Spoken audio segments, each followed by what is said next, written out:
চিংড়ি মাছের মালাইকারি তো প্রচুর খেয়েছো, তো আজকে একটা অন্যরকম রেসিপি দেখাচ্ছি।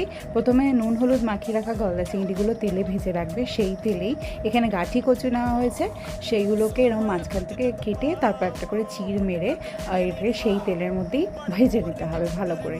ভেজে রেখে তুলে রাখার পর এখানে সিদ্ধ করা আলু নেওয়া হয়েছিল, সেটাও সেই সেম তেলে একটু নাড়াচাড়া করে তুলে রেখে তারপর সর্ষের তেলে জিরে শুকনো লঙ্কা দিয়ে জিরে বাটা, আদা বাটা, কাঁচা লঙ্কা বাটা, নুন, হলুদ, ধনে গুঁড়ো দিয়ে ভালো করে মশলা কষিয়ে নিতে হবে। আর দিতে হবে পাকা টমেটো।